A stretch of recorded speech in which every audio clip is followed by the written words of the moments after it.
Let me give you some other keys. You discover your latent wealth by asking some simple questions. Simple questions. So I'm going to give you other points. Only one point we have been discussing right now. What are the things that I notice that other people don't see? So that is one major key for you to determine or to discover the latent wealth that is in you. What are the other questions that will help us to discover this? Number 2, what qualities do you have that makes you to be different? That makes you or others to think that you are different from everyone else. And sometimes you might be thinking that you are the odd one out. Or you might even be thinking that you are not accepted. And you might even be, at times, thinking that it is a bad thing. Or that it is a disadvantage. Or that you are not like others. So you might even be condemning yourself sometimes. Or you might even be looking down at yourself. You might even be ashamed. Or be intimidated. That you think you are not like others.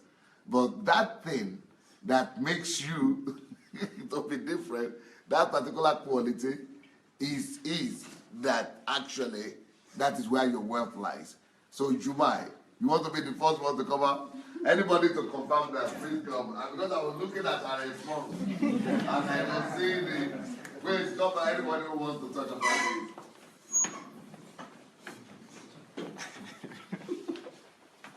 No, if you have been out before, okay, we'll leave you. Because that boy will not get chance there otherwise. Dr. Lavania, you know, you've been out before, so we'll let her come out rather than, yes. So let's hear your story. Good morning, Pastor. Good morning. I noticed that I'm over-emotional. I thought it was something that was bringing me down because I thought that I needed to have more control over my emotions. Like, when I look at situations that people are in, I'm moved by their suffering and their pain. And I used to think that I shouldn't be this moved, or I should have more control over my reactions and my emotions. But I noticed that it's these things that are pushing me to want to help people, to want to do something to change their situation, like to put myself in their lives. But I think I always thought that it makes me different because every other person around me, like for example, I can be watching a documentary on how somebody went through so many difficulties. I will look around and I'm the only person that is shedding tears. I will look around and I'm the only person that's crying. That's crying. Like. You are from Nigeria, yeah? Yes. Where in Nigeria? I'm from Kogi State. Okay. Are you Fulani or Hausa? Fulani. Okay.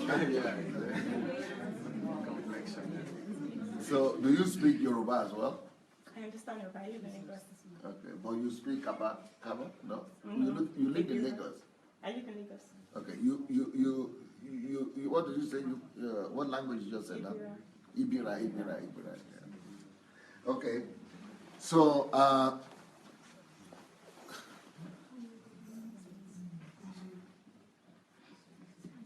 I see that most of the emotions that you have is connected to people and people's suffering. So let's now look, you have to do analysis because that is a wealth on its own. It's called empathy. So you have to go and study empathy. And if there are also compound words to empathy, like sympathy, like pathetic, like apathy is apathy is the direct opposite, yeah. But sympathy, pathetic, compassion, not compassion. Love, unconditional love. Yeah. So those are similar words, but empathy is what we are talking about. So that might make you to look strange in the sense that nobody else is crying.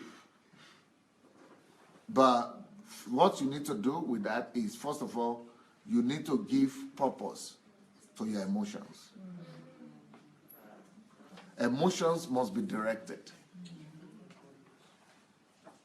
If they are not directed, then they will be, like you are saying now, they will be all over the place. And you will become a nuisance, or you will come across as a nuisance to all the other people around you.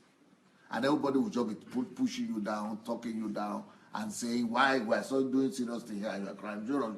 That's why it's always, you will just become a nuisance to people. And, it's not a good place to be. But the problem is it's not with the emotion. The problem is that the emotion has not received purpose. The emotion has not been given direction. And so, what you want to do with that is that you want to say, okay, my emotions are for people. That's number one. Not just emotions everywhere, but for people. To find out, to feel what other people are feeling, so that I might be able to provide solutions to them in their conditions and circumstances. That's number one. Number two, the next thing you want to do is, even when you are watching a documentary and you are not there now, and the person is in Africa or Sudan or somewhere, and you are saying, but I don't even know the person. The people are not even there. It's one thing for me to feel empathy for someone who is here. I could just go and hug them and smile and something. But what about if I'm watching documentary and the people are somewhere there? What you do is this. Anytime you feel emotions, you should know that is one way. It's a means. It's simply a means through which God is talking to you. God talks to different people in different ways. God might be talking to some people through the strongest way they hear God could be through their inner voice. Other people, the strongest way they hear God is through maybe the scriptures. Other people, the way they hear God might be through,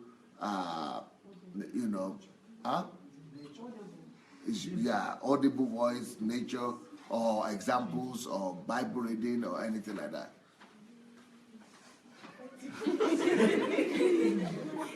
No, if you don't come out on time, that's it. So, but in your own case, it is that well of emotions that you have. That well, that is the means. You have to identify that is the means that God communicates to you. And whenever those emotions come, you must also know, next thing, that God wants me to act. So the action that God might want you to take might not necessarily be go hug the person now, or go smile at them, or go because they are not there. But it could be just to write down the lesson you are underlining by watching that documentary, or the things that should not repeat itself anymore in the world out of that compassion. God is trying to tell you that thing must not happen. You must stop that kind of thing. Or that compassion might be letting you to know that, okay, there are some people also who might be experiencing that somewhere and somewhere. I must now use this example to minister to them, or to help somebody, or to suggest somebody, or to use it as an example, or to even, it might not even be your area of ministration or your passion, but you might just use it to go and talk to the person who might have passion in that area and say that, okay, this, I saw this thing, go and use it, go and develop it. But it will get to a time when you have too much passion and for you to deal with by yourself. So what you do is that you will raise up people around you that, as a team, that, you yourself might be dealing with, your hands are full. You are dealing with 3, 4, 5 issues at the same time. Then you might be able to, delegate those other passions that you are feeling to other people. That's one thing you want to learn to do. To delegate your passions to other people. To tell them, okay, you see, there is this thing that is happening. I want you to go study it, and I want you to go do it, and to go minister to those people, go and help them, go and do something like that. So you must not just know how to give direction and purpose to your passion. you must also learn to structure your passion. So manage it, not like controlling it, but manage it in the sense of managing it towards the fulfillment of the goal or purpose for which it's given. When you are talking with people, you could actually develop that empathy to the level to which McDonald was talking about, whereby you convert that empathy into ministration. You feel for the person first, and then you convert it to words and begin to convert those emotions you are feeling for the person into words. And when you are converting them into words, they will become ministration to the person you are talking to. They will become directions for them. They will become suggestions for them. They will become wisdom for them. They will become understanding for them. They will become guidance for them. A lot of things you could do with that. And that all is money as well.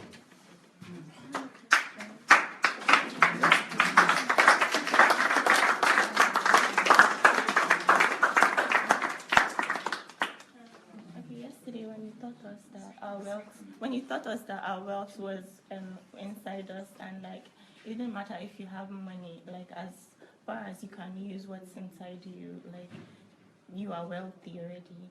And before I listened to the message, I've always been moved, like I've always made plans, like okay, my summer I'm going to go to countries that need help, because every time on TV we're always saying that. Sorry, I'm going to go to countries that need help, because every time on TV they always advertise like a child in Africa hasn't eaten, or like donate $1 so that a child can eat, or there's no clean water. Like I've always wanted to like not just give the $1, but go to these places, like volunteer to these places and do something. But I always thought that the fact that I didn't have the funds to transport myself there, or like, because if I'm going to volunteer and there's nobody that's going to be taking care of me, like I'm going to be the one like taking care of my own funds also and taking care of these people. So I thought that because I didn't have money, like, or I didn't know how to, like I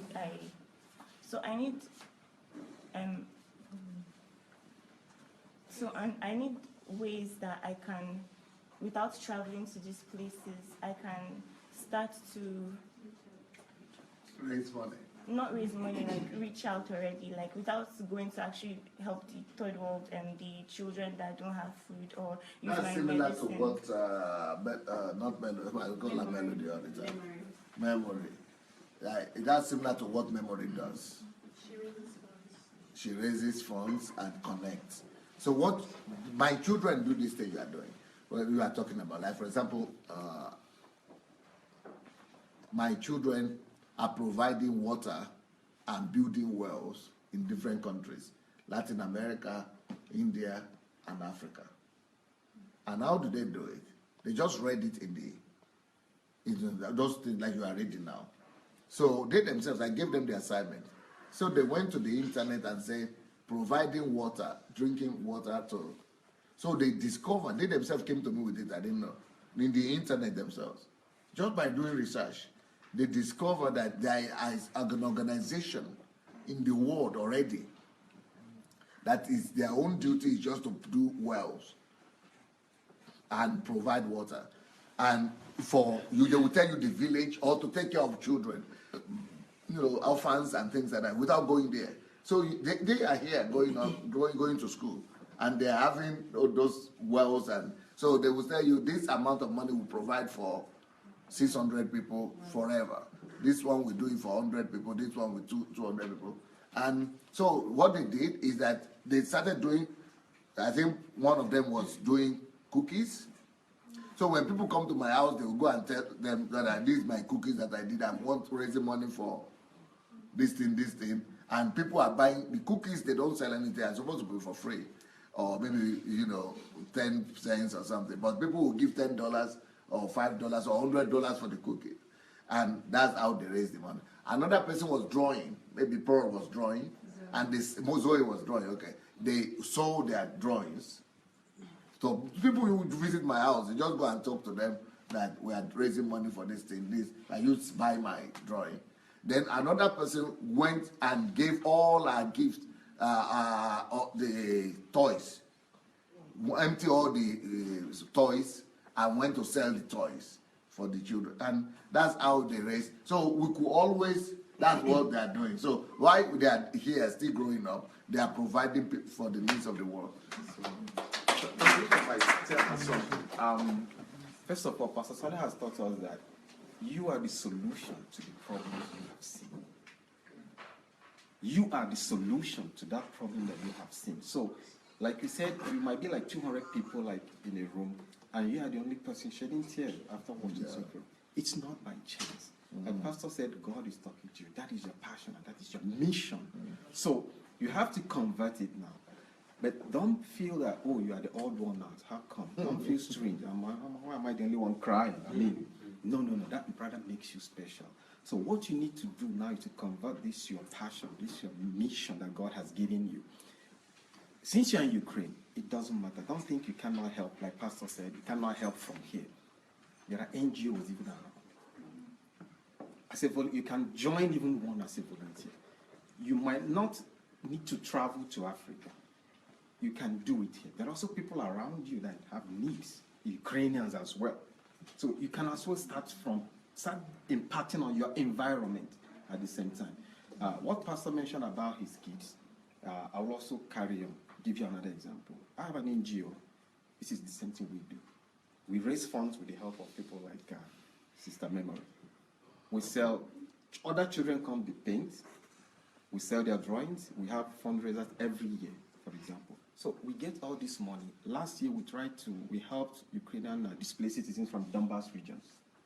All of them, many of them moved from there. They're in Kharkov in different cities. We helped a lot of them settle down, food and otherwise.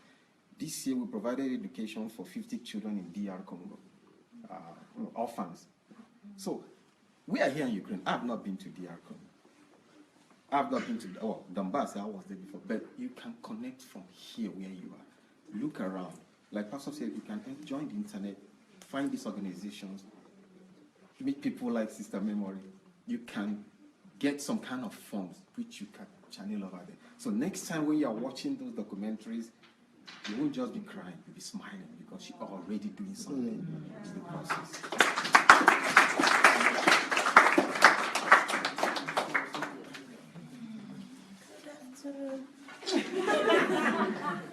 I'm trying to be emotional too. Why should it be about emotion? It's not about. No. That's not what I am about. What mention the point? What qualities do you have that makes you or others think you are the odd one? Okay. I like to dramatize a lot. Like, so I feel that if somewhere is serious, I just come and I lighten the mood. Not because I want to, but because it's who I am. And when I was coming, I was with Pastor Anu, and Pastor Anu said something. He said, when you get with who? Pastor Anu. Okay, I know you. Yeah. So he said something to me. He said, Adelaja, I want you to be quiet. And actually receive. That was what he told me. And I think I've been here since the night before yesterday, and it's been a struggle for me. Like, Adelaja, they say you should be quiet. Don't stand up and say something funny. Say something serious. You understand? So it's like a part of me. I'm the drama leader of my church. And when I'm on stage, everything else does not matter. Like, it's like my life.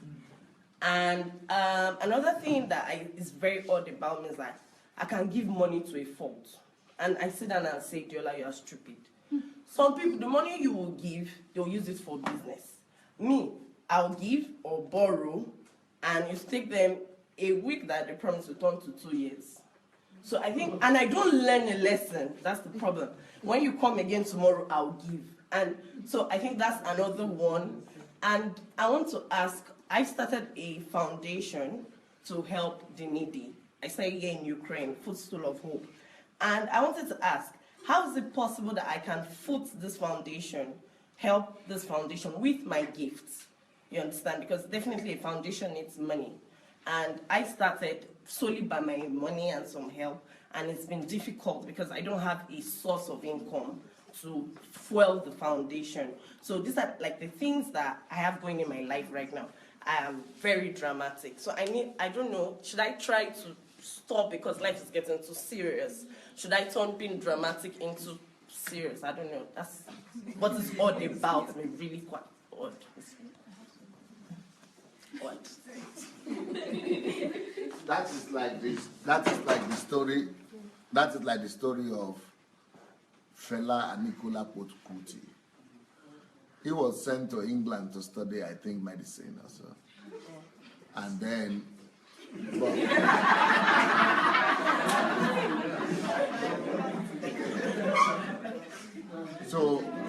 but he was just went playing about and doing art, just like you, and doing music and learning how to play saxophone and things like that, and just playing around, because that was where his passion was. It was a big blow and disappointment to his parents, but you know what? His brother was a medical doctor, but he's more famous than anybody in that family because he followed his passion.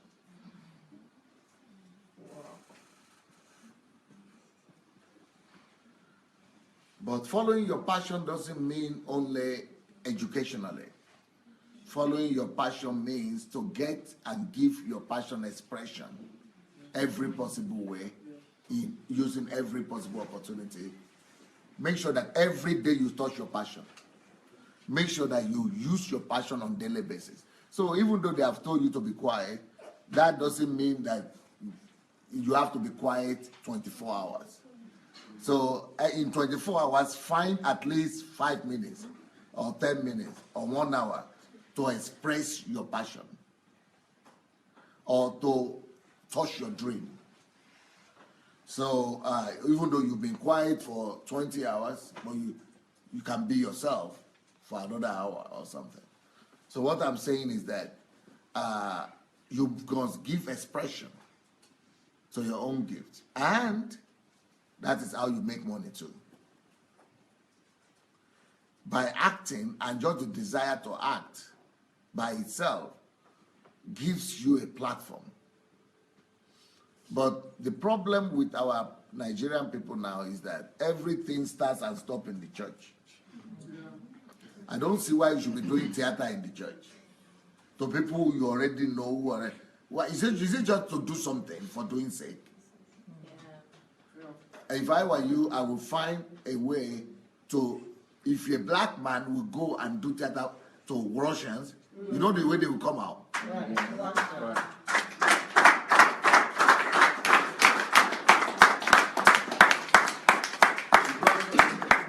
Even without doing any theater, just by being black and appearing in the market.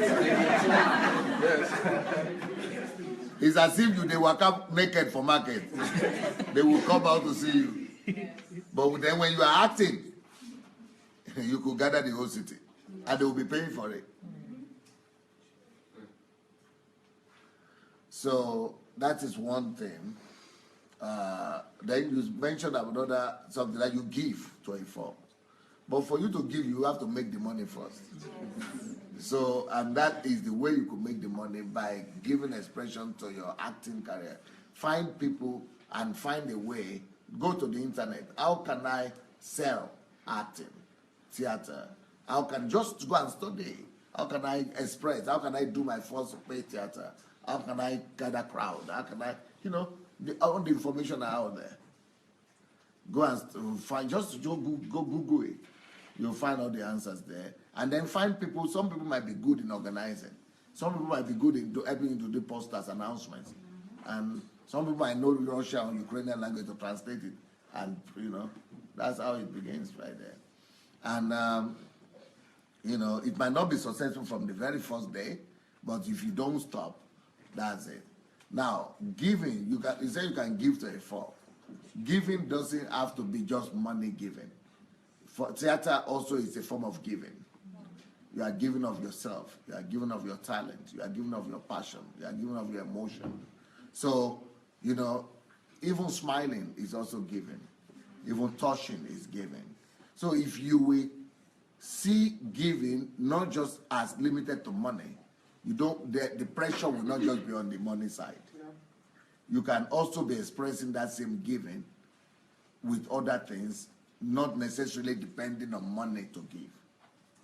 You can be giving things, many other things apart from money. Money will just be one of the different things you can give out. And your foundation is a platform for giving as well. But a foundation is not just meant to be sponsored by one man. That's why it's a foundation. So you must just make sure that you tell as many more people about it as possible, what you are doing, what your passion is, and spread the word. Like I've been telling people here, do publicity. Thank you. So can I tell her something? I don't know if you're on Facebook. We have this lady we call Giddy Girl in her cup. Yeah. Just putting with her phone, she does comedy that even now she's very well known in Nigeria.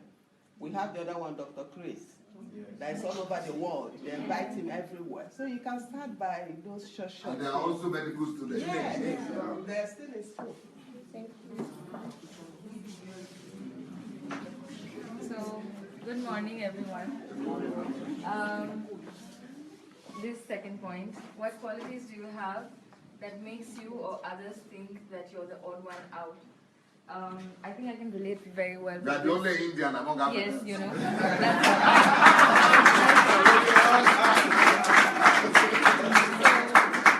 I think I was going to say this, but eventually. But let me start with my country. It's not just here that I'm the odd one out. If you have friends who are Indians, you know that first of all they're not. I don't think they will look like me.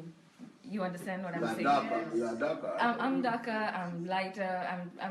We have a lot of people everywhere in my country. Yes.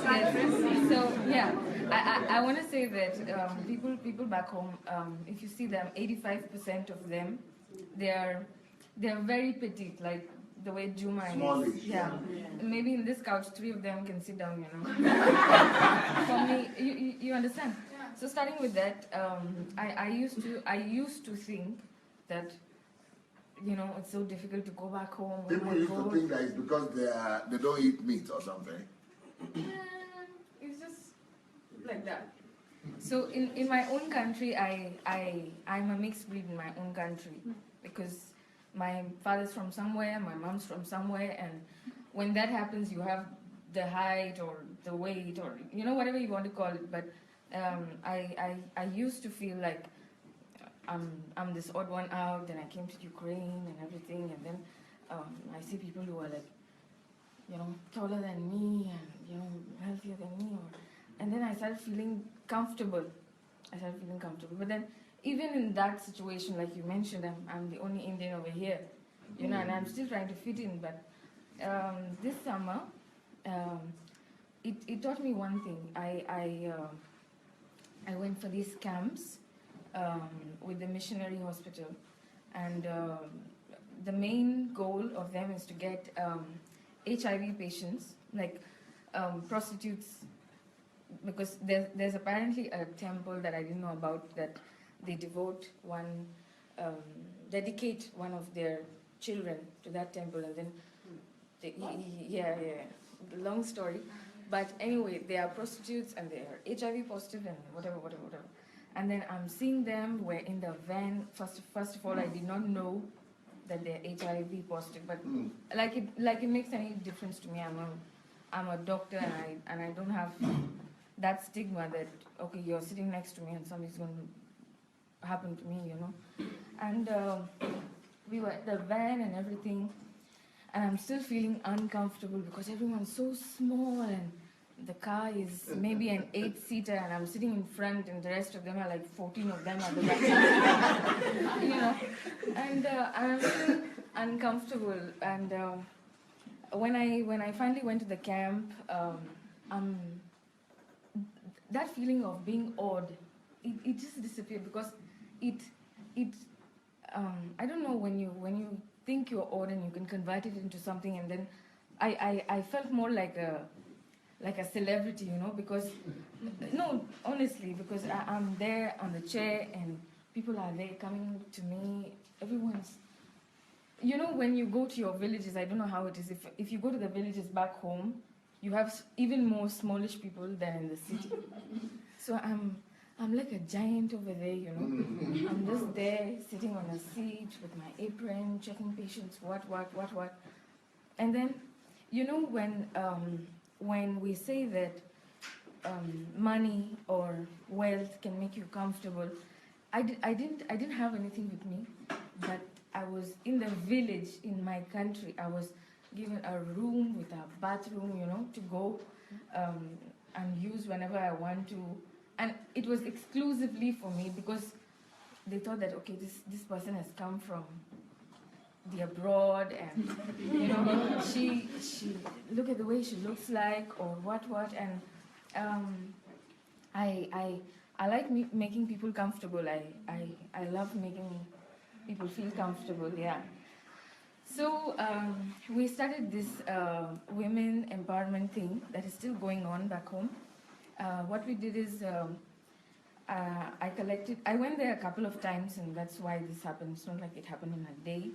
We collected 5 women who, one of them knew to speak English, the other knew how to stitch, the other knew how to make pickles. I don't know if you guys know what pickles are, not the Ukrainian pickles, like the really spicy ones. Things like that. One of them knows how to potter, she does pottery. So we started up this project where there's a room, for example, and then people come there once a week and they learn how to speak English, or this, that, so that you can now go back home, because they are prostitutes. Maybe their husband died because of the AIDS that this one gave to, or maybe they have one child with them, So for them to have money coming from the missionary hospital is not enough, because there are so many of them and the money is too little. So we found out ways to see that they get their own money, and But let me come back to your point, Dr. Lavadia. Dr. Lavadia, being an odd one out, beautiful stuff.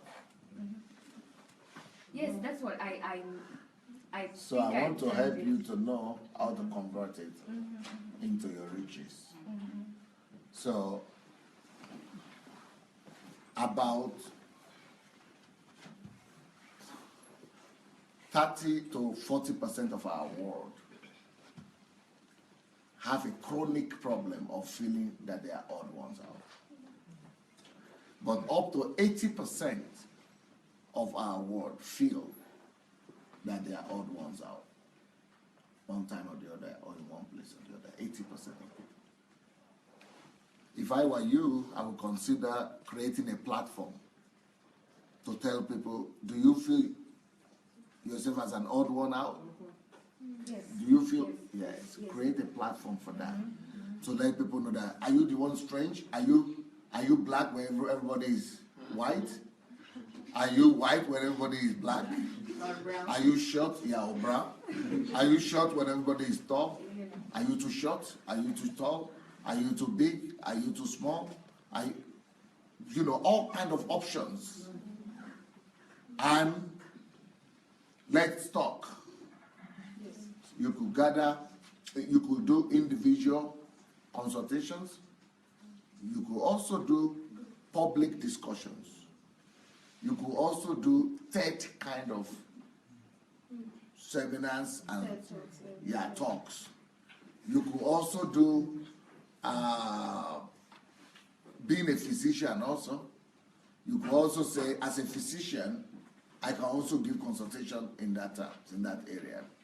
And so it's a huge platform that will help people from Europe to Latin America, to Africa, to how can you feel comfortable in your body, how to accept yourself. There are so many varieties of it that will really help a lot of people. In fact, people like that are always exclusive, introvert, and they don't fellowship with others too much. And they feel like they're outcast or rejected. But when you give them acceptance, and when you give them welcoming arms, you could have a followership of millions that way.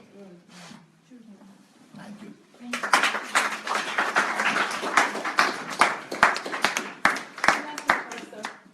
Okay, I'm like the opposite of Jumai.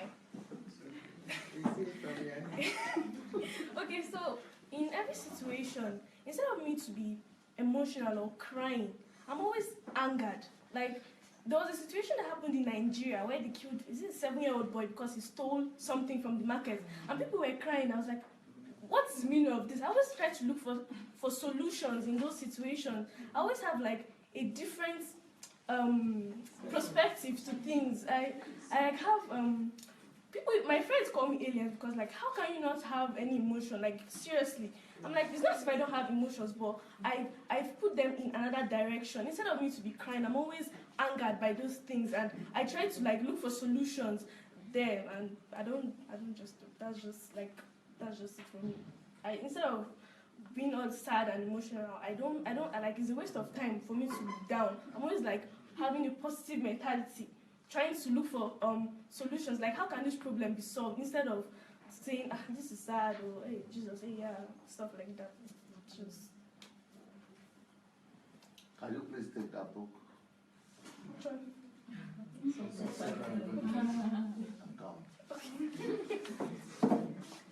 I don't need to talk too much in your own case. You already have your answer here. But this I did in a book. But you are from a different generation, a younger generation. You could create platforms and profiles whereby you make a list and an inventory of major crises and problems and challenges facing your country, and how people are responding right now, and how you think we should respond, and begin to promote that one by one. One question, one problem at a time.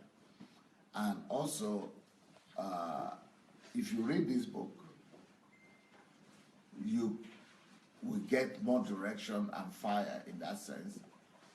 But you could go to the extent of writing those things, suggestions on how to positively and constructively respond to crises and challenges. You could begin to communicate with government agencies, with governor offices, Nigerian Parliament and National Assemblies, journalists, media houses. Send your information to them, and even begin to write columns and articles. A lot of doors and a lot of possibilities are out there for you to go for it. Thanks, sir.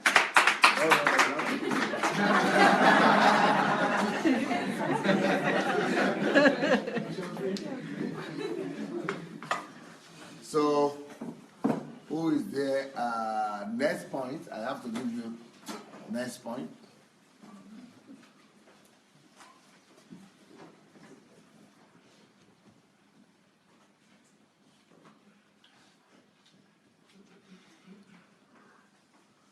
This is similar to what we already discussed, and I guess some of you already came out of it, but this is a different question.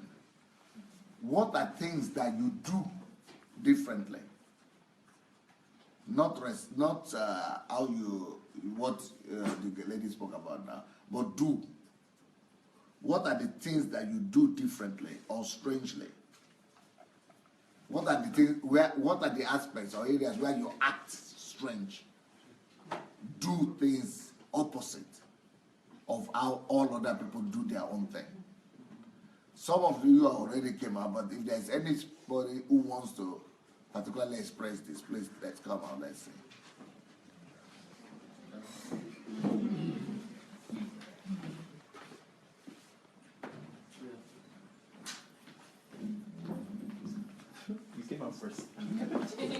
it is the boys time now. That's all. 3 people. Okay, please come on. Okay, Repeat the question, please. what are the things that I do differently or opposite of how others do things? Okay, for myself, I've always observed that when we're to embark on any project, when everyone is thinking of the big things, I'm thinking of the every detail. Like before we had the church inauguration, they were thinking of, okay, let's get this, let's get that, but my concerns were the little ones, like logistics, which I know that we are all students. Not everyone is buoyant, and when we are running around, though it seemed very simple, but I saw someone went to ask for venue. He trekked a long distance to do that. So when he came, I was like, okay, how did you do this? He said he trekked. I was like, wow. Boss is 3 grievance. And I was like, so before then, I had told them, okay, let's plan whatsoever we do, but let's plan on logistics. All of them are looking at me. This guy is strange. Everyone should have at least 10 grievance to run around. But I pay attention to every little detail, the ones that people do not really think about, and they are very, very significant. Because if I don't have 3 grievance and I have to go and run an errand, it will be very difficult. I'll end up trekking, and during the winter, it's very cold. That's one of the most important, but also the rarest qualities that the world needs, that less people pay attention to. You could make a bunch of money from that, a lot of money from that, because people who see details are good managers, and people who see details are good administrators. People who see details are good CEOs, and people who see details are the top managers. So that is a unique and an amazing gift. So most people actually see the big picture, but they don't know how to break it down. So just by selling the ability that to say, I can help you expatiate or break down your vision, you already have a whole bunch of clients.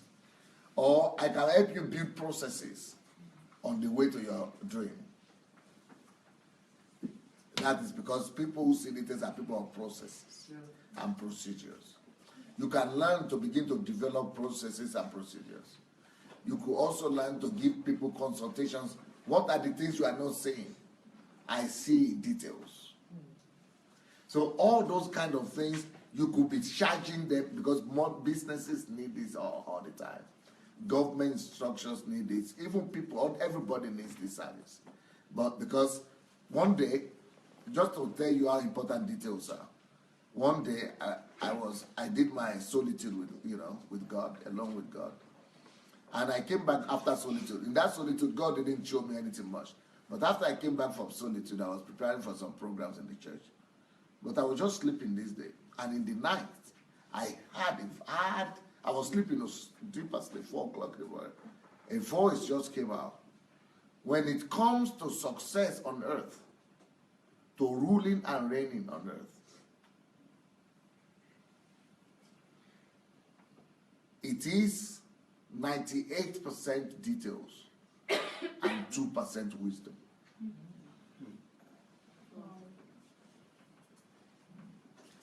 So people who succeed in life only succeed on details.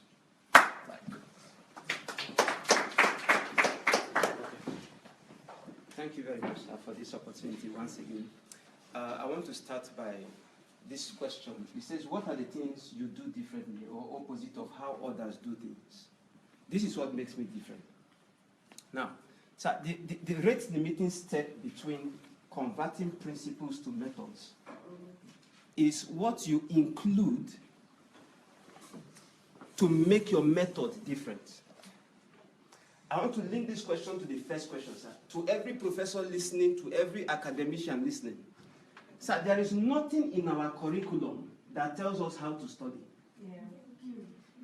You are studying a course, different courses.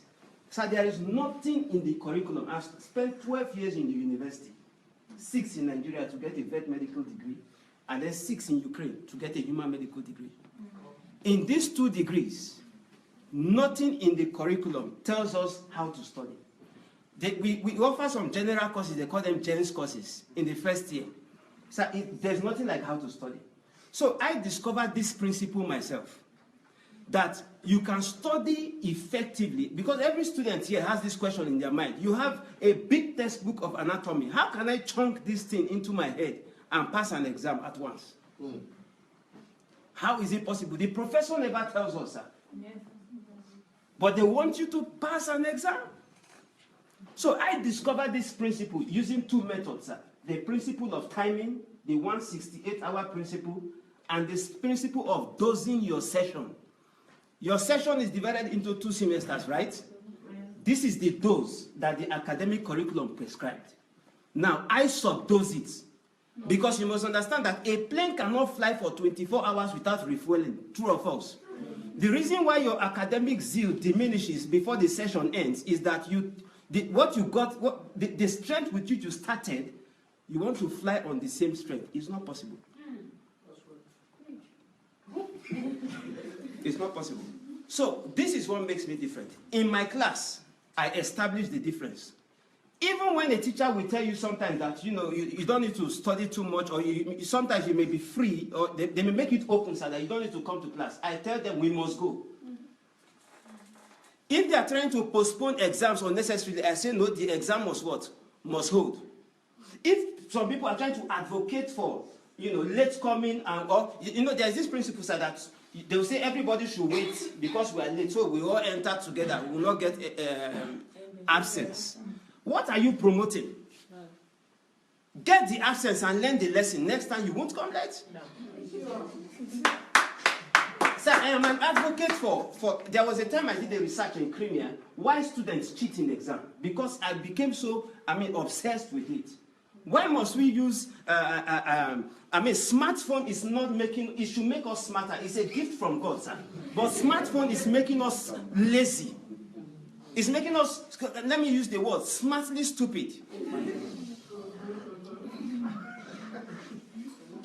So this is what made me different. I called on my group mate in first year. I told them, listen to me, I want to have a medical degree that I can boast of anywhere. Don't ask me question in exam. I won't ask you question in exam. I am on my own during exam periods. And sir, God honored the principle.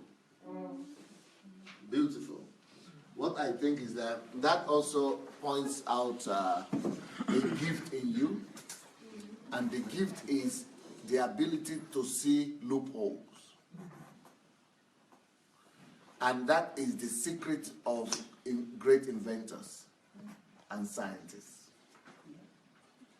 A scientist and an inventor will look at anything like this and always be asking himself, what could be corrected in this? Or what is it that is not working very well? What could be added to it? Where is the loophole here? And the only thing that is making them to say they have discoveries and things like that is because they added something. In fact, that's why you have Mercedes series, they're just adding some little things or removing some little things and something. And that's the secret. But when you have the ability to see loopholes like that, you could become instrumental in building a society. You could become instrumental in building any structure, anything. And that is one of the greatest and smartest moves you could have, to always question what could be improved on. You will never be static, number one. Number two, you're always having product. At that stage, you're becoming a producer of not just services, but products as well.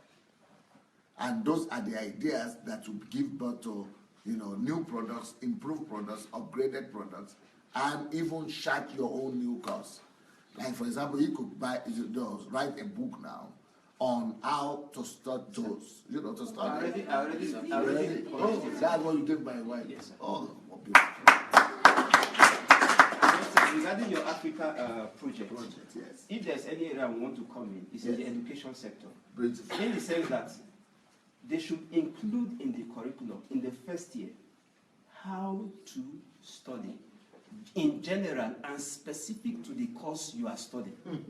Otherwise, so this is the reason why we have people start, with zeal, enthusiasm, but they don't finish fulfilled. Why? Because at the end of the day, what you thought you could achieve, you were not able to. Why? Because the training was not there. So the orientation we got in first year was not from our school. It was the chapel professors, Chapel of Ahmadu Bello University, Zaria, the professors there that gave us orientation that I used to study. Even in Ukraine, and I think in the whole world, you don't see a course, maybe in your first year, how to study. If you had such, let me see your hand. It's not anywhere. And this is the rate limiting step between the quality of the education that will be delivered and the quality of the performance that the student will produce. If this how is lacking, it's either you discover it yourself early and use it, or you discover that at the end of the day, you did not deliver maximally as a student, even though the quality of education given to you was maximum. Brilliant. Thank you so much. Thank you so much once again, Pastor. Thank you, glasses. You look more scholarly in that. I wanted to really appreciate you once again because you are delivering to us things that no other institutions in the world will give to us.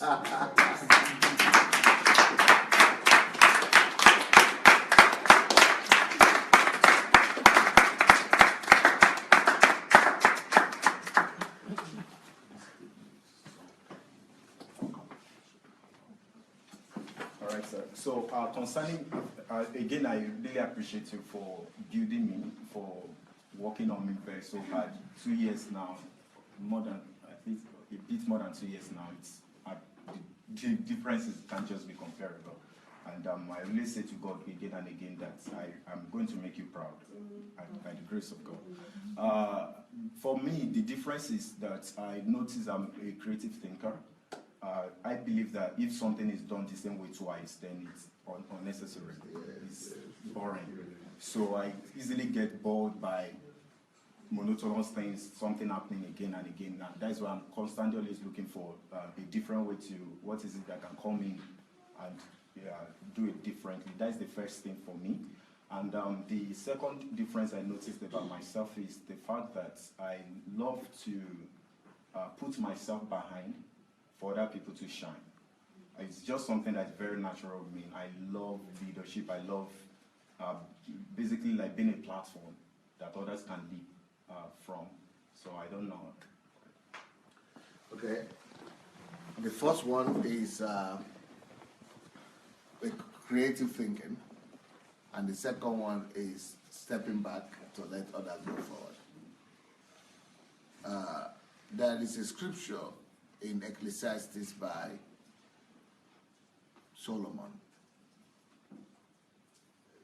and that scripture follows me personally on a daily basis, and that scripture is what I have to contend with every day. That scripture says there is sorrow in wisdom.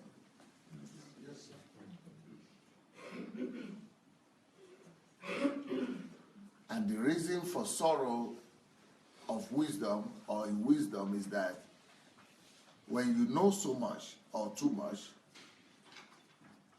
you always see people around you doing things in ways you know things shouldn't be done. But because not everybody has given you permission to interfere in their affairs and in their lives, you are forced to keep quiet and to just observe wrong things being done. Secondly, the sorrow of wisdom is that you know how to help everybody, but you can't, first because you are just one person. Secondly, because time doesn't permit you. Thirdly, because there are too many things to do. Fourthly, because there are too many people to help. And fifthly, because some of those people don't even recognize your authority to be able to help them. There is sorrow in wisdom also because if you are a man of wisdom, every day you wake up, you see people all around you doing things that are mundane and things that are vanity. And you know it, but they don't know it. They think that is the norm, and that is how things must be done. So why am I talking about this right now in regards to your question? Because you said you are somebody that is so creative and as a result will not enjoy seeing repetitive things and things being done the same way and over again when new ways could be discerned and discovered. When things could be done each time differently and uniquely, people just prefer to go through a road that has already been well trodden. Yeah. So the trodden path is the path that 95% of humans prefer. So talking about sorrow in wisdom, it will mean that you will not have any option but to submit yourself to the fact that you'll be a man of a lot of sorrow and a lot of pain, because you'll be seeing a lot of things that are wrong, a lot of things that could be corrected, and a lot of things that could be improved constantly, regularly, and yeah, uniquely each time. But people will be living amidst them as if it's the norm. So the sorrow of the wise man is one thing, but how do you then live not in perpetual sadness? When you are seeing all these things, how do you survive in the midst of it all? That demands for a new level and degree of humility. So wisdom must be tempered with humility. Because when you are wise, you want to go and be shouting at everybody that, don't you see that you are doing this wrong? Don't you see that? How can you? Either you are angry at everybody, you are ready to, or you are just going to stop everybody and to correct them and things like that. But when humility is there, you will see that that is where people are right now. And you are the one to work on yourself to keep quiet. And you are the one to work on yourself to be silent. And you are the one to work on yourself to, even though you could help, but to also admit that they might not need your help right now. Or they might not be ready to receive that your help.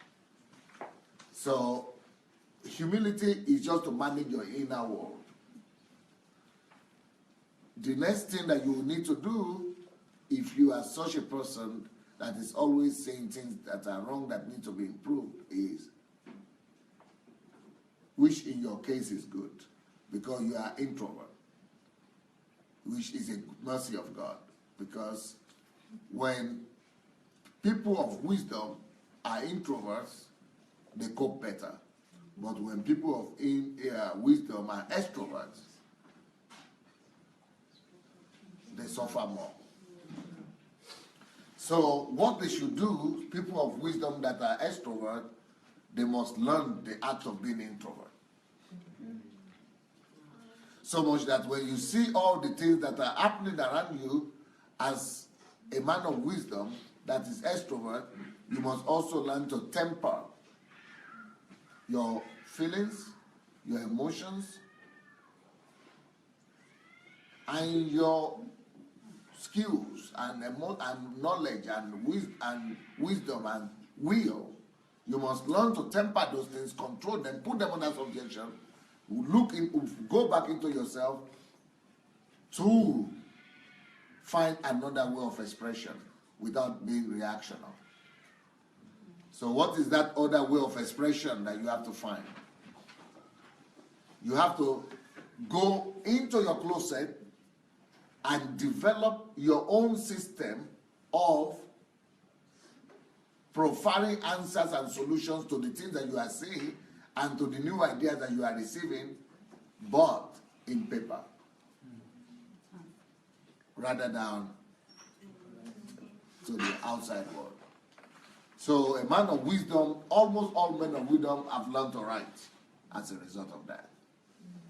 That's when men of wisdom put their anger, their frustration, they turn it into another way of expression. They will rather write. Because they will just be feeling, they'll just be emotional and getting, caught up and fighting with everybody otherwise. Yes. So what you will do is that each time you see things that are being repeated and being mundanely done all around you, go into yourself, write, open another file, keep on opening files, new files, start new topics, and be saying, in this case, this is what should be done. In this case, this one should be done differently. Because there will be situations that will always call for them when they will be looking for who to give an idea or an expression or an opinion to those things. Then you already have them ready. It's just like me now. By the grace of God, thanks to what I'm telling you now,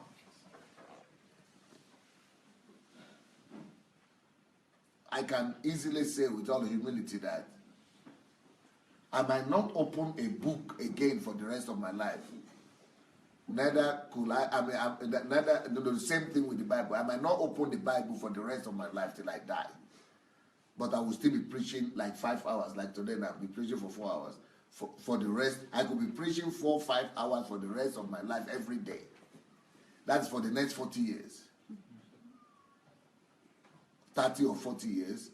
And I will not even open one book or open the Bible. And I will be telling you new things every day.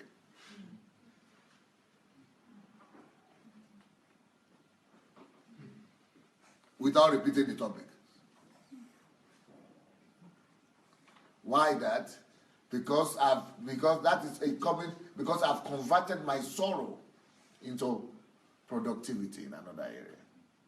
And I've converted all the frustrations of failures and things that I see into lessons, both for myself and then for the records.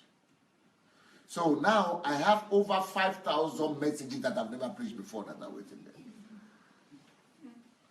And over 2,000 books that are already in manuscript forms that are in my notes. It's very difficult to see any human being, dead or alive, who has been so productive.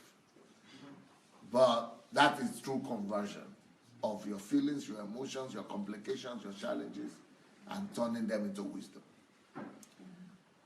But there will always be a time when times and seasons will call that they will arise to call for them to be shared, to be expressed, or to be given to those people who will later go and use them.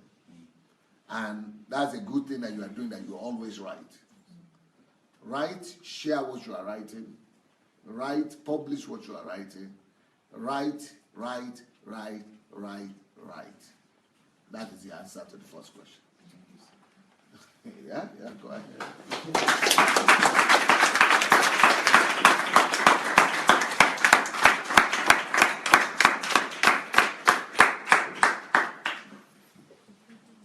The second question is about taking the back seat. Even though you express that as being connected to leadership. Leadership is not about taking the back seat. Leadership is about leading the pack. Leadership is about making others follow you. Leadership is about influencing others. And leadership is about being up there and doing it and becoming examples. But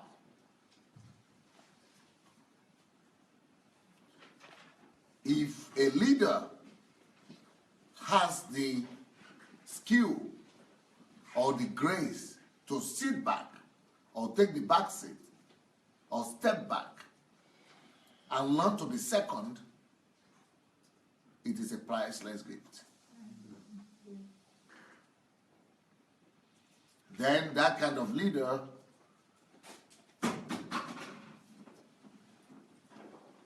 could then be leading with wisdom rather than with legs and feet, with feet and hands, with feet and fists.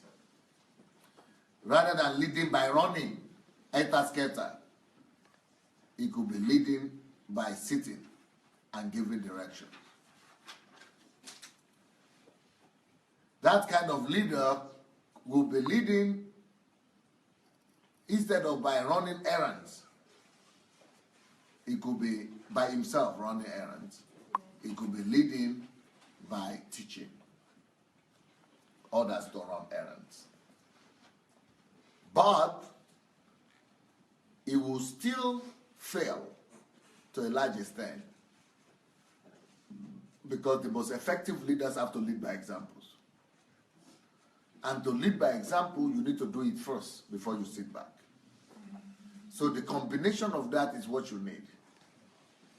To first of all, lead by example, show what needs to be done, model it before sitting back.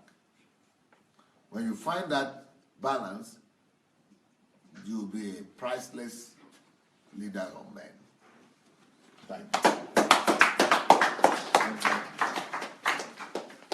The other way for you to discover your wealth that is already in you, that could be converted to riches or money, the other way you could use to discover your wealth, which could be converted into riches, is by studying your own reactions. How you react to things happening in your environment, around you and in your vicinity. What is your response? What are your attitudes? And what are your reactions? And what makes your reactions, responses, and attitudes different from those of most of people?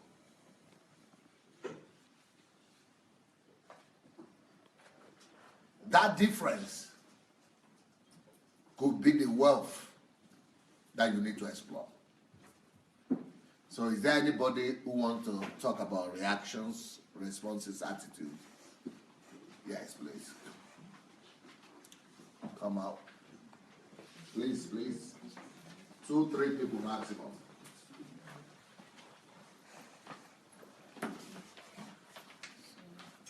Hi everyone. It's Bella.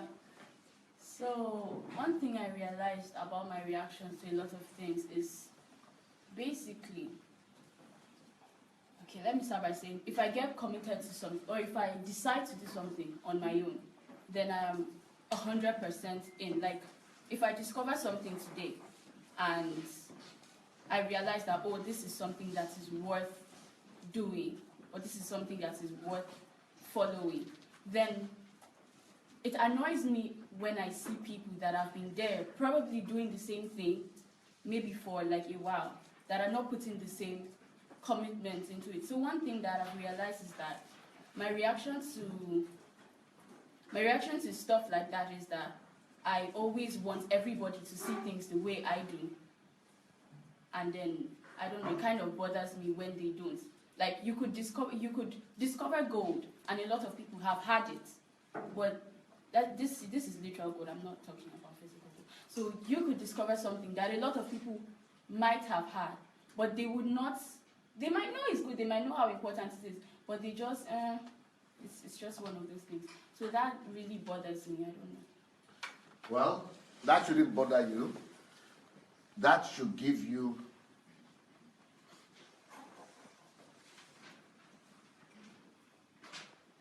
what you are talking about.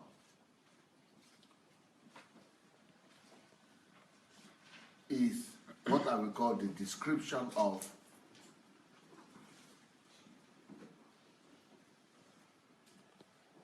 I will use the word pace setter, but I'm looking for a better word. They call them trend what? Trend setters. Trend setters. No, trend setters. Huh?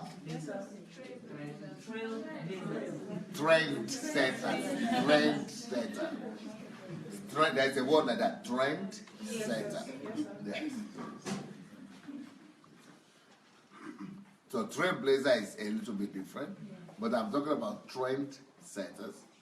But it could also include that. I'm going to give you a list of what you could do. Because you are studying medicine or what? Computer science. What? Computer science. Computer science. Oh, okay, that's better. If you are doing, I don't mean that computer science is better than medicine. I just mean for our own gifting and for where she belongs. You might need to come closer.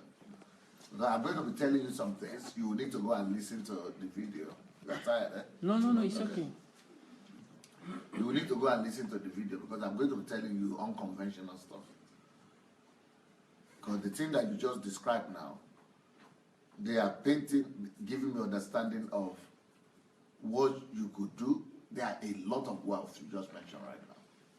All those things you just talk about, they are huge, huge wealth. As a matter of fact, I'm even afraid that while you are saying them, I couldn't even remember all of them, all the things that are coming to my mind, because I was not writing. But I will try and recollect them. Otherwise, I'm going to ask you to repeat everything you have said.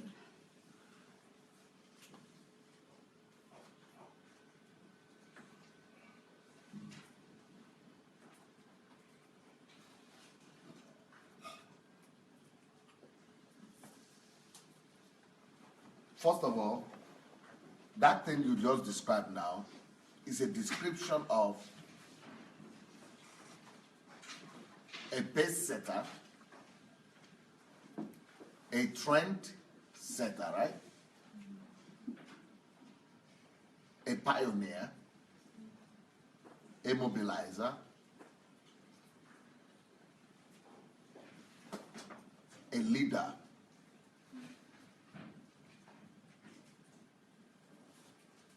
So whenever you see that this person is seeing the same thing that I'm seeing, but he's not having the reaction that I'm having. But he's supposed to be reacting like this, but he's not reacting like that. That is leadership.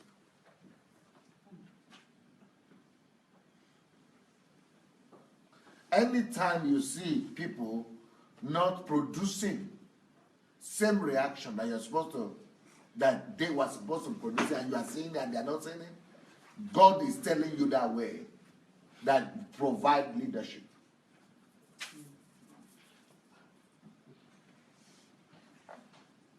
And God is also telling you that way, that develop a program that will point people to the expected or to the best reaction that was supposed to be coming from them that they are not aware of. Next point.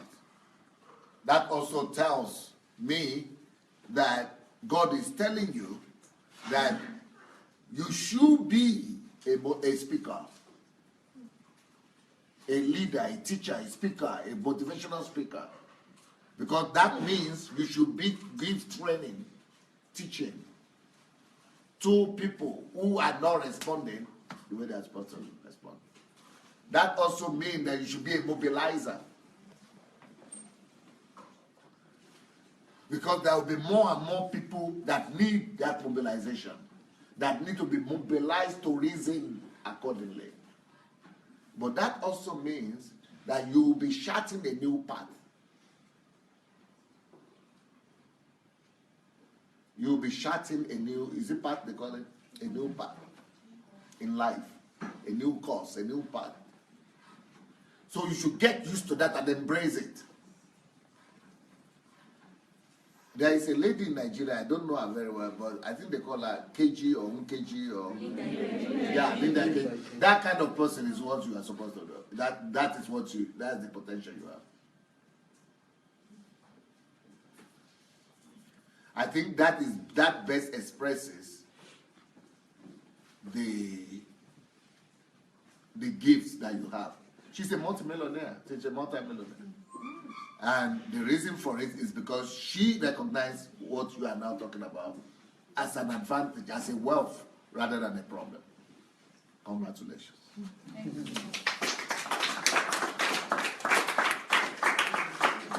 Thank you very much, sir.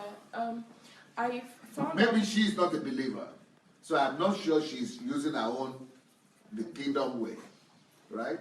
But you can use your own for the glory of God and for the kingdom. I found out that if there's going to be a situation where there's crisis or a stressful situation. I like your dress. Thank you, sir. I just don't understand what the black one is doing on top. I don't think it comes from people from the store like that. No, it doesn't. Okay. Because It's actually it about looks different from me. It looks different from the main dress. It's actually about me. Funny enough. It's Oh, what? yes. Thank you. This dress here, Yes, sir. the yellow one. Yes, sir.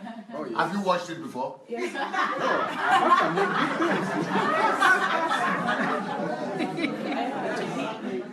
Oh, yes.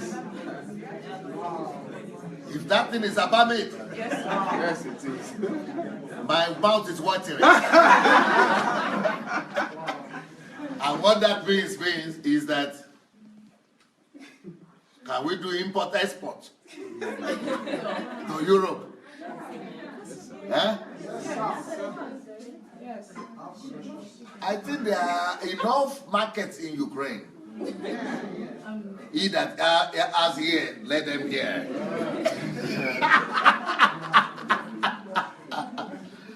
Okay, go ahead, please. Thank you. I find that when there is going to be a stressful, if there's going to be a panic in this room now, I will not, while everybody else is shouting and moving to the side, I'm looking for a solution. Or if there's going to be an impromptu assignment and you move people to groups or something, immediately I'm giving everybody what to do. I'm telling you, you do this, you do that. I can organize. I find that in stressful situations, I'm really comfortable. Like, it's like my zone. Wow. I don't know. And it's weird sometimes. Yes. That's a whole industry that is called crisis management. Crisis management is one of the most sought out professions because everybody doesn't know, 90% of the whole world doesn't know what to do in crisis. 90% of the whole world doesn't know how to manage crisis. 90% of the whole world panic in crisis. So you are having an exceptional gift that could be giving you money right now. Both for companies, for individuals, for students, for children, for parents. But that's just one direction. Another thing that I see in you from what you just said is that you could also be an event manager or event planner. Another thing that you could be is that you could also be a CEO. Are you doing medicine? Yes, sir. Yeah, I think you would rather be a CEO, a top manager, and a group leader. So if I were you, I would be organizing events from morning to night, every day. On the internet, on YouTube, or I'll be looking for events to organize. And I'll be propelling it. And I'll be selling myself as event organizers and planners, an event planner to people. Let them be coming to me. I'll be handing them and giving them instructions and getting paid for it. you have more money than you ever need. Thank you. And so one more thing. Yeah, go ahead, Aklam, go ahead.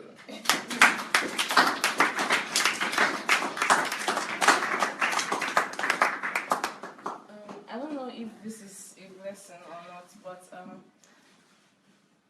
Victor is testament to this. I think it's my testimony. He used to be in my group in first year in Crimea. You used to do what? He used to be my group leader, my group chief in first year in Crimea. And I don't know, I have this thing where when people don't, in school, a teacher might be teaching something and I know how to pick it up fast before everybody else does. And I find interest in the most boring courses. I don't know. And I also have this thing where I can pick this book and within a couple of minutes I'm done. What do you mean It's done? weird. What do you mean done? You mean you read it? Ah. Okay. I don't say anything weird about that. It's weird because it's like She does not, like, she leaves all the old material and probably you are roommates and your questions is not reading. I'm not reading. I don't get it.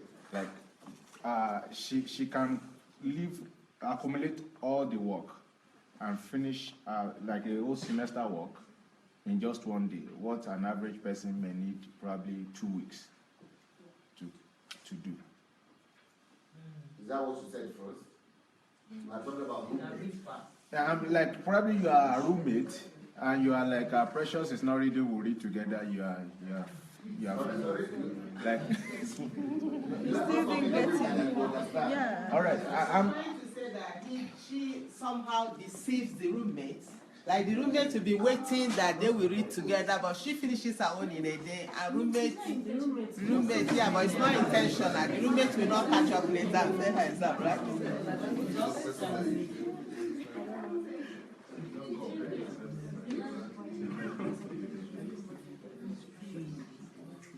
Have you ever heard of the savants? Savants, the savants. The savants. No. It's a group of people. It's SAVANT. Okay, everybody, you have to come closer, all of you. And especially you, otherwise you miss out. Nobody will be walking. Take those chairs back, and you can stand there. Yes, you people can come that side. It will be easier. You at the back. Come and sit that this way. Yeah, not sit and stand this way. Yes, yeah, that way. Come this way. Yeah, it will be easier for you. Okay.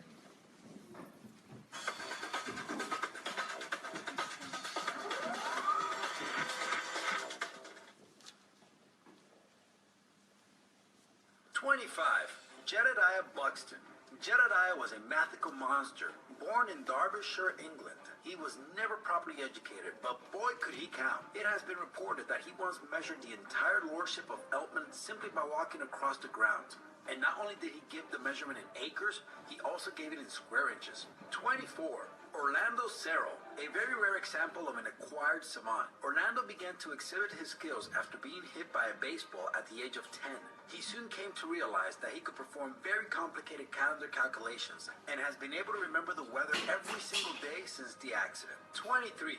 Rudiger Gam, although not technically a savant because he understands the math mechanics behind his calculations, this German-born math prodigy is about as close as you can get to savanthood without actually stepping through the door. Despite the fact that his mental abilities didn't develop until after he turned 21, Rudiger can do insanely complex math problems in his head. 22. Jerry and Mary Newport, the couple whose lives were the basis for the 2005 film Mozart and the Whale, are both highly functional savants living with Asperger's syndrome. Jerry has been labeled the world's most versatile calculator, and Mary has a talent for art and piano. 21. Tristan Mendoza. Nicknamed Tum Tum, Tristan was born in Quezon City in the Philippines, and as soon as he was old enough to drop a beat, he has been wowing the world with his incredible percussive talent. 20. Tommy McHugh. Although Tommy is not really considered a savant in the classic sense, he comes awfully close. An Irish ex-con with a taste for violence. He had a brain aneurysm one night, and after the doctors managed to save his life, he came back to the world with an insane desire to paint. 19. Temple Grandin, a doctor of animal science and a professor at Colorado State University. Temple is a highly functional autistic savant who was featured in Time's 100 Most Influential People in 2010. She has used her savant skills and superhuman eye for detail to help design more human animal handling equipment, and she has also worked extensively with the livestock industry. 18. Derek Paravicini. Derek is a blind autistic savant who has been labeled as one of the most talented musicians ever. Derek has what's known as an absolute pitch and can play any piece of music after only hearing it once. 17. James Charles Castle. Unusual would probably be the best way to describe James's work. Born in Idaho, he was a self-taught autistic savant who would only use random items he found lying around to make his art. For pencils, he would use sharpened sticks, and for ink, he used a mixture of soot and saliva. 16. Gottfried Mind. This Swiss savant could draw. More specifically, he could draw cats, and draw them he did. He even came to be fondly known as the Raphael of cats due to his peculiar ability. 15. Matt Savage. Although this musical wonder kid never received any formal training, he has been astonishing audiences ever since he laid hands on a piano at the age of 6. He has received many awards and is the only child to ever sign a contract with Bosendorfer pianos. 14. James Henry Poulin. Also known as the genius of Elswood Asylum, James never managed to speak or write more than one syllable in his entire life. In spite of his linguistic setbacks and institutionalization, his talent for woodwork was evident to all who knew him. Although he was usually quite reserved, he was also stubborn, and once reportedly constructed a guillotine-like contraption over the door of a staff member's room. Luckily for his victim, it misfired. 13. Henrietta Seth F. It has been estimated that only 16% of savants are females, so Henrietta is certainly a minority within a minority. A native Hungarian, she is an accomplished artist, poet, and writer. Her life has been featured in the documentary Freedom of Speech, and she has also authored several books. 12. Leslie Lemke. Leslie is an autistic savant who unfortunately had to have his eyes removed shortly after birth. Although Leslie needed almost 15 years just to learn how to walk, he learned Tchaikovsky's Piano Concert No. 1 in about 15 seconds after hearing it on television one night. Before long, he was playing everywhere from Japan to Scandinavia and has since made appearances on CBS, 60 Minutes, and ABC. 11. Gilles Tren. At 5, he learned to draw, and by 12, he founded a city. Well, not a real city, but pretty darn close. As a child, this French savant started to lay the foundations for a city he called Urville with Lego blocks. He quickly realized, however, that Legos are a scarce source, and he could expand his territory much more efficiently on paper. Since then, he has drawn over 250 painstakingly detailed pictures, created an entire history, and even written a book concerning Urville's geography, culture, and economy. 10. Tony DeBlanc. A musical savant, Tony has mastered 20 musical instruments and has over 8,000 pieces memorized. 9. Alonso Clemens. Having suffered a brain injury as a child, Alonso has an IQ of somewhere between 45 and 50. This certainly doesn't stop him from sculpting, though. He can quickly replicate a 3D model of almost any creature after only catching a glimpse of it. 8. Stephen Wilshire. Born to West Indian parents in London, Stephen is renowned for his ability to draw complicated landscapes after only seeing them for an instant, and has been called the human camera. In 2005, he drew a picture-perfect overhead panoramic of Tokyo on a 10-feet canvas after taking a short flight over the city. In fact, he draws in such detail that when he did the same for Rome, he included the exact number of columns in the Pantheon. 7. Richard Wowrow. While most people eventually put down their crayons, Richard never did. This Scottish savant will create excessively detailed and dramatic images with his pack of Crayola, and like most artistic savants, he would always draw from memory. 6. Jason Paget. Allegedly one of the only people in the world that can draw mathematically accurate fractals by hand, Jason is a newcomer to the savant scene. Like several other people on this list, he was diagnosed with acquired savant syndrome, which happened after he was hit on the back of the head during a mugging several years ago. Since then, he has had a form of synesthesia, where he sees numbers as fractals in regular everyday situations. He has even perfectly come up with an accurate visual explanation of E equals MC squared. 5. George George Widener. Growing up in rural Appalachia, George spent most of his early life in and out of homeless shelters due to a lack of public awareness towards autism. Eventually, though, he was diagnosed, and now he has found a release for his numerically oriented mind through art. 4. Ellen Boudreau. It has been said that Ellen knows so many songs by heart that when a newspaper reporter tried to stump her with some obscure jingle, she couldn't. Ellen knew them all, but that's not all. Not only is she an amazing musical talent, she can also walk around by way of echolocation, which is helpful since she's blind. But wait, there's more. When she was 8, her mom made her listen to the Time Lady recording in order to overcome her fear of telephones. Since that day, she has been able to tell the time down to the second without ever having seen a clock in her life. 3. Daniel Tammet. Daniel is unique in the fact that although he has an amazing savant mind, he is also socially functional.